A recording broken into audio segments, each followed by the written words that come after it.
Hello दोस्तों, स्वागत है आपका मेरे YouTube चैनल परीक्षा प्लान में। तो कैसे हैं आप लोग? आई होप अच्छे होंगे। तो CTET नेक्स्ट एग्ज़ाम के लिए आप लोग अपनी तैयारी को अभी से शुरू कर दीजिए।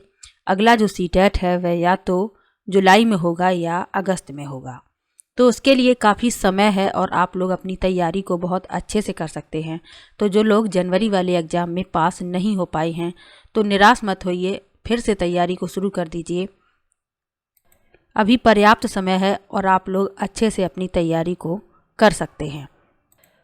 तो आज से हम लोग साइंस के जो प्रीवियस ईयर के पेपर हैं उनको सॉल्व करेंगे। साइंस के जो भी प्रश्न हैं प्रीवियस ईयर में उन सभी प्रश्नों को हल करेंगे, क्योंकि प्रीवियस ईयर के जो प्रश्न होते हैं वह बहुत ही ज़्यादा हेल्प करते हैं।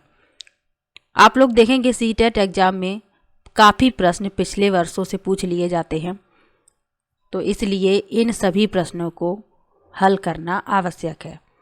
तो आज से शुरू करेंगे। 2012 का ये पेपर है और इसमें साइंस के जो भी प्रश्न हैं उनको सॉल्व करेंगे। पेडागोजी के प्रश्नों को छोड़ देंगे, उनको बाद में हल करेंगे। पहले जो साइंस के प्रश्न हैं उनको सॉल्व कर लेते हैं।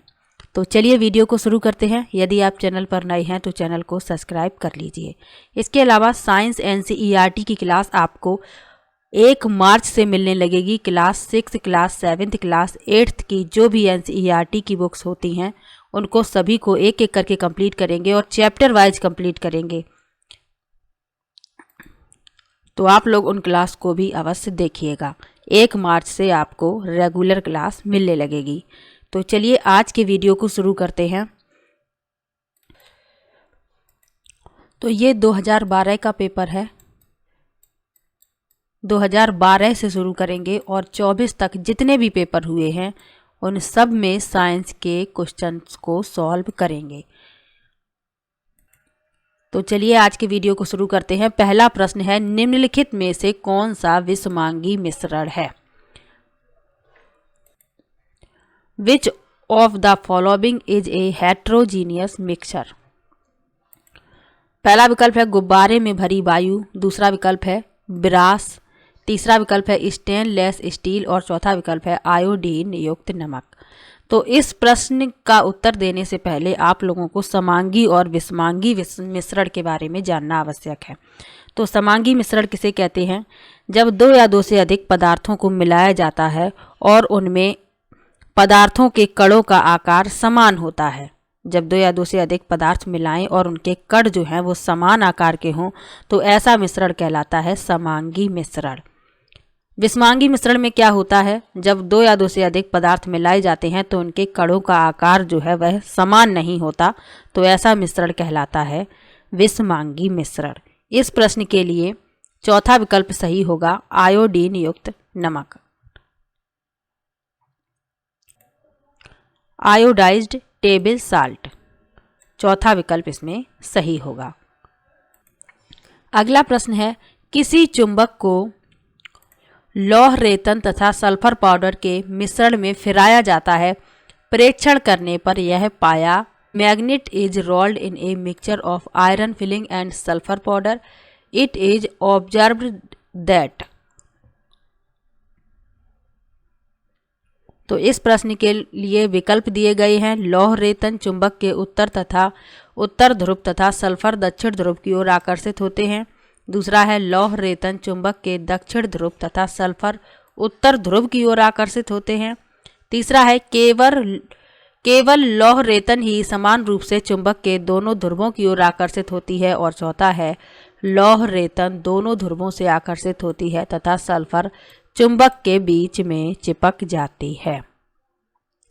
तो इस प्रश्न के लिए तीसरा विकल्प सही होगा, केवल लौह रेतन ही समान रूप से चुंबक के दोनों ध्रुवों की ओर आकर्षित होती है।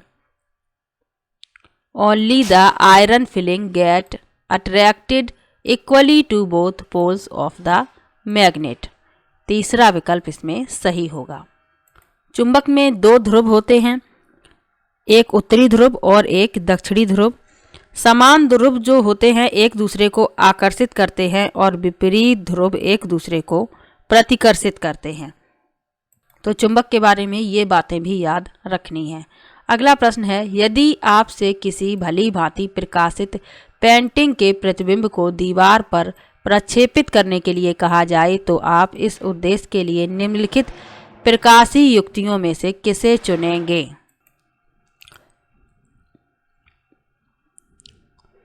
If you are asked to project the image of a well-lit painting on the wall, which one of the following optical devices would you select for this purpose? पहला विकल्प है समतल दर्पण, दूसरा है उत्तल दर्पण, तीसरा है अवतल लेंस और चौथा है उत्तल लेंस। तो प्रश्न में कहा गया है कि किसी भली भांति प्रकाशित पेंटिंग के प्रतिबिंब को दीवार पर प्रक्षेपित करने के लिए कहा जाए तो इसके लिए उत्तल लेंस को चुनना होगा, यानी चौथा विकल्प सही है, कॉन्वेक्स लेंस।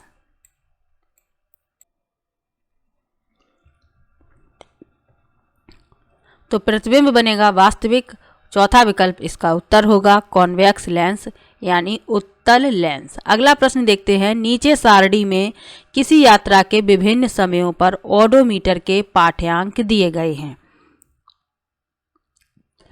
लिखा है वाहन की मीटर प्रति सेकंड में चाल है, ये समय दिया गया है, ये ओडोमीटर का। तो इसको हल करेंगे, चलिए इसको हल करते हैं। अंतिम पाठ्यांक दिया गया है 6712 और प्रारंभिक पाठ्यांक है 6640। तो अंतिम पाठ्यांक में से प्रारंभिक पाठ्यांक को घटा देंगे तो मिलेगा 72, ये हो गई कुल दूरी। अंतिम समय में से प्रारंभिक समय को घटा देंगे तो मिल जाएगा समय 2 घंटे। औसत चाल निकालेंगे, दूरी बटे समय सूत्र होता है 2 से इसे भाग दे देंगे तो आ जाएगा 36, यानी चाल आ गई 36 किलोमीटर प्रति घंटा। लेकिन पूछा गया है मीटर प्रति सेकंड में, तो इसमें 5/18 से कर देंगे गुणा। 18 से ये 2 बार कट जाएगा और 5 दूनी हो जाएगा 10, यानी पहला विकल्प सही है 10 मीटर प्रति सेकंड।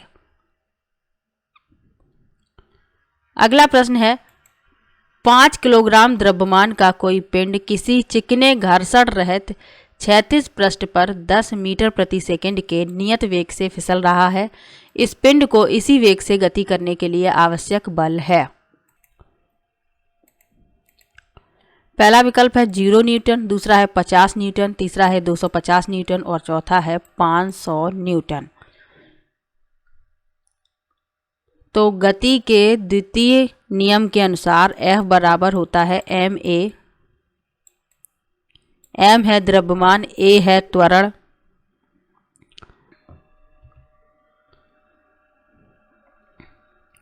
तो जब वेग नहीं बदल रहा है तो इस पर जो आवश्यक बल है वह 0 न्यूटन होगा। पहला विकल्प इसका सही है।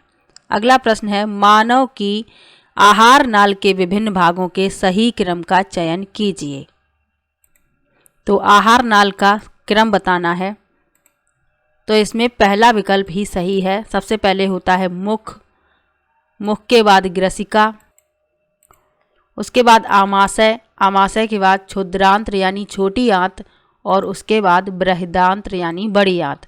तो पहले मुख, ग्रसिका, आमाशय, क्षुद्रांत्र और बृहदांत्र, यही इसका सही क्रम है।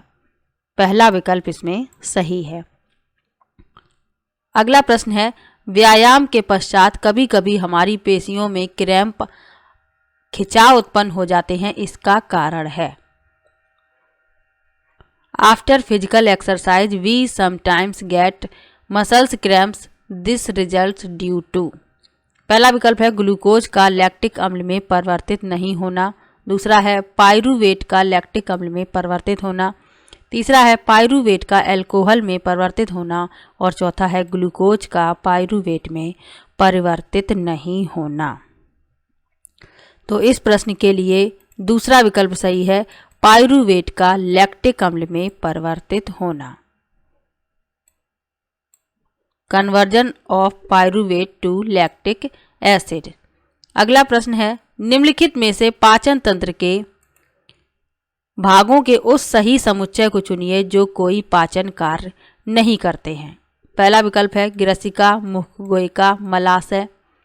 दूसरा है ग्रसिका, बृहदांत्र, मलाशय। तीसरा है ग्रसिका, मुखगोयिका, बृहदांत्र और चौथा है क्षुद्रांत्र, बृहदांत्र और मलाशय।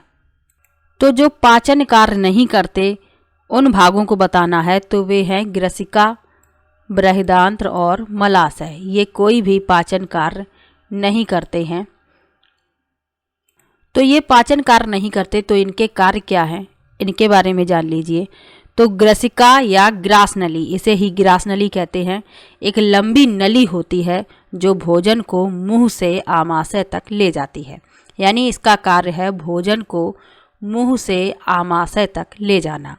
तो ये पाचन कार्य इसीलिए नहीं करती है, ये सिर्फ भोजन को ले जाती है आमाशय तक। बृहदांत्र यानी बड़ी आंत, तो इसका कार्य क्या है, यह केवल अपचित भोजन से जल को अपशोषित करती है। यानी जो अपचित भोजन होता है उससे जल का अवशोषण करती है।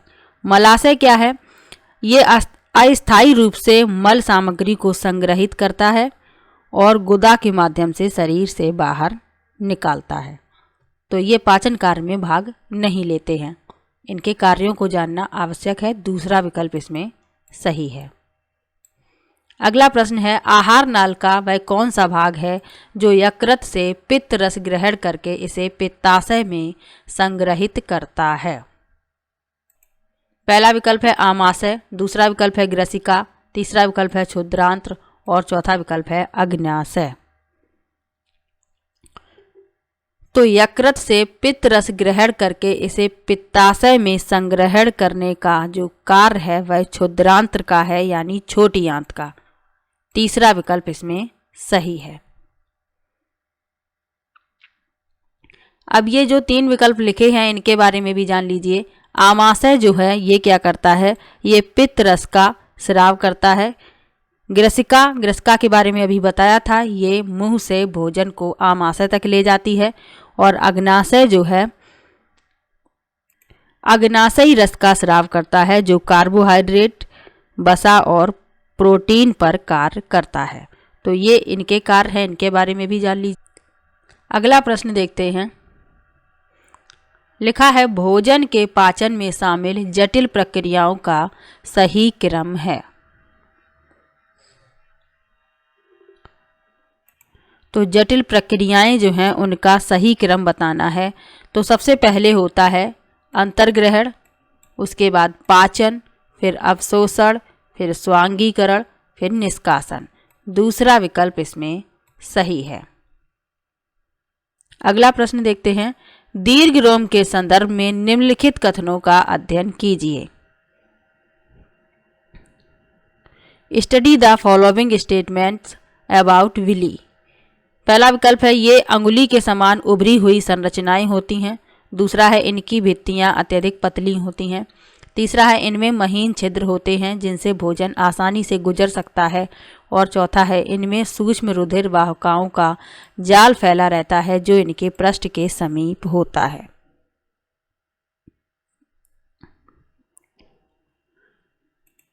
तो इसमें ए सही है। ये अंगुली के समान उभरी हुई संरचनाएं होती हैं।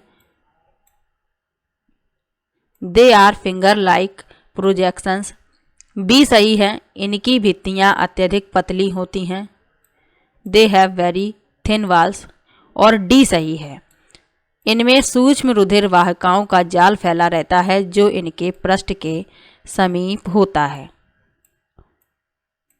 तो ए सही है, बी सही है, डी सही है, यानी कि चौथा विकल्प इसमें सही होगा, डी ए बी। तो ये दीर्घ रोम जो हैं ये कहाँ पर होते हैं, ये छोटी आंत में होते हैं, ये बात भी याद रखनी है। अगला प्रश्न है निम्नलिखित में से कौन से कथन प्रकाश संश्लेषण के संदर्भ में सत्य हैं। लिखा है इस प्रक्रिया में सौर ऊर्जा रासायनिक ऊर्जा में परिवर्तित होती है।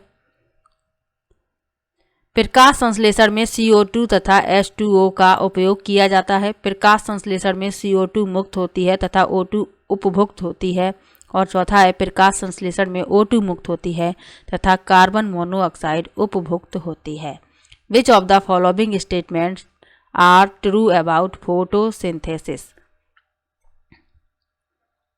तो प्रकाश संश्लेषण के बारे में जो सही है वह है पहला, इस प्रक्रिया में सौर ऊर्जा रासायनिक ऊर्जा में परिवर्तित होती है, बिल्कुल सही है।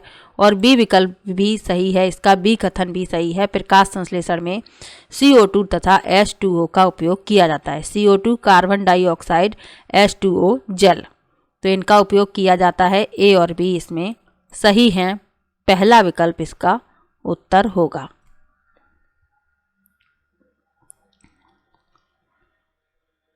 तो जो हरे पौधे होते हैं वे अपना भोजन प्रकाश संश्लेषण में बनाते हैं, ये बात भी याद रखना है। अगला प्रश्न देखते हैं।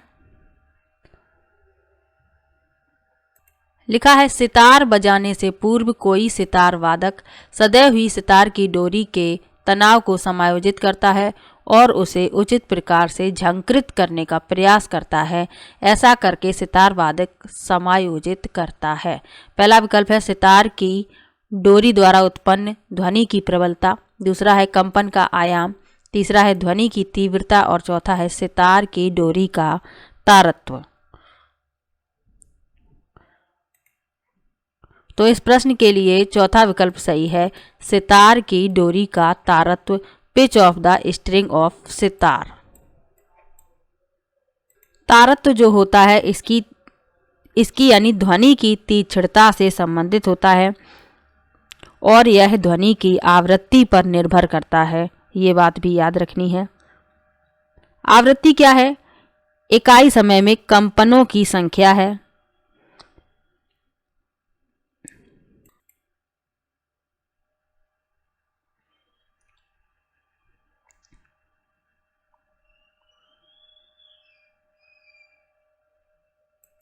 अगला प्रश्न है, भारी बोझा उठाने वाले कुली सदैव ही अपने पास एक लंबा कपड़े का टुकड़ा रखते हैं। अपने सिर पर बोझ रखने से पहले वे इस कपड़े को गोल चकती की आकृति में लपेटकर अपने सिर पर रखकर फिर उस पर बोझ रखते हैं। ऐसा करके वे, पहला विकल्प है अपने सिर के बोझ के संपर्क क्षेत्र को बढ़ा लेते हैं, दूसरा है अपने सिर पर बोझ द्वारा लगाए गए बल को घटा लेते हैं, तीसरा है बोझ का प्रणोद घटा लेते हैं और चौथा है संभावित चोट से अपने सिर का बचाव कर लेते हैं। तो इस प्रश्न के लिए पहला विकल्प सही होगा, अपने सिर से बोझ के संपर्क क्षेत्र को विथ देयर हेड। यदि समान बल को संपर्क के कम क्षेत्रफल में लगाया जाए तो अधिक प्रतिबल महसूस होगा, इसलिए ये अपने सिर से बोझ के संपर्क क्षेत्र को बढ़ा लेते हैं ताकि इन्हें कम प्रतिबल महसूस हो। अगला प्रश्न है, वनों के संरक्षण के लिए एक सफल कार्यनीति आवश्यक है, इस कार्यनीति में शामिल होना चाहिए। पहला विकल्प है वनों के सभी भौतिक एवं जैविक संगठनों के संरक्षण के लिए व्यापक कार्यक्रम, दूसरा है शाकाहारियों का बचाव, तीसरा है उपभोक्ताओं का बचाव और चौथा है उच्चतम पोषी स्तर के जंतुओं अर्थात शीर्ष के मांसाहारियों का बचाव, क्योंकि वे शाकाहारियों पर सीधे निर्भर होते हैं। तो इस प्रश्न के लिए पहला विकल्प सही है, वनों के सभी भौतिक एवं जैविक संगठनों के संरक्षण के लिए व्यापक कार्यक्रम, पहला विकल्प इसमें सही है। अगला प्रश्न है, कुछ डायनासोरों के पर थे, यद्यपि वे उड़ नहीं पाते थे परंतु पक्षियों के पर होते हैं जो उड़ने में उनकी सहायता करते हैं। विकास के संदर्भ में इसका अर्थ यह है कि पहला विकल्प है सरीसृपों का विकास पक्षियों से हुआ, दूसरा है पक्षियों का विकास सरीसृपों से हुआ, तीसरा है सरीसृपों एवं पक्षियों के बीच कोई विकासीय संबंध नहीं है और चौथा है दोनों ही जीवों पर समजात अंग हैं। तो इस प्रश्न के लिए दूसरा विकल्प सही है, पक्षियों का विकास सरीसृपों से हुआ है। Birds have evolved from reptiles, दूसरा विकल्प इसमें सही है। अभी जब NCERT पढ़ेंगे तो इसको बिल्कुल डिटेल से पढ़ेंगे, तो कृपया आप NCERT की क्लास अवश्य देखिएगा। पूरा कंप्लीट NCERT पढ़ाया जाएगा। अगला प्रश्न है, भूतापी ऊर्जा एक वैकल्पिक ऊर्जा स्रोत है, इस ऊर्जा के लिए सर्वाधिक संभाव्य क्षेत्र हैं। पहला विकल्प है जो तटीय क्षेत्रों के निकट हैं, दूसरा है जहां कोयले की खानें हैं, तीसरा है जहां तापी विद्युत संयंत्र हैं और चौथा है जो भूपर्पटी में तप्त स्थलों के ऊपर हैं। तो भूतापी एक वैकल्पिक ऊर्जा स्रोत है, तो इस ऊर्जा के लिए संभाव्य क्षेत्र है जो भूपर्पटी में तप्त स्थलों के ऊपर हैं। चौथा विकल्प इसमें सही है, R over hot spot in the crust. चौथा विकल्प इसमें सही है। अगला प्रश्न है, निम्नलिखित में से 3 धातुओं के ऐसे समूह को चुनिए जो मुक्त अवस्था में पाई जाती हैं। तो मुक्त अवस्था में पाई जाने वाली धातुएं हैं सिल्वर, गोल्ड, प्लैटिनम। चौथा विकल्प इसमें सही है।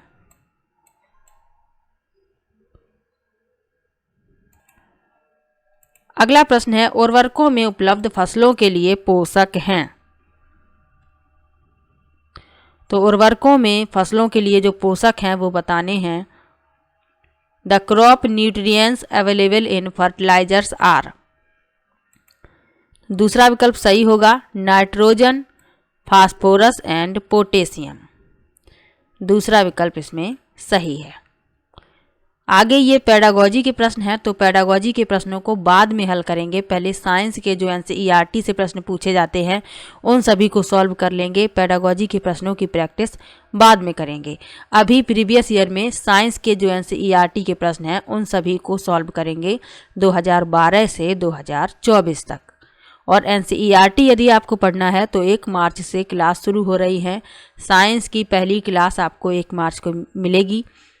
क्लास 6 की साइंस का पहला चैप्टर 1 मार्च को पढ़ाया जाएगा। तो आप लोग यदि पढ़ना चाहते हैं तो आप चैनल को सब्सक्राइब कर लीजिए, कंप्लीट NCERT आप लोग पढ़ सकते हैं।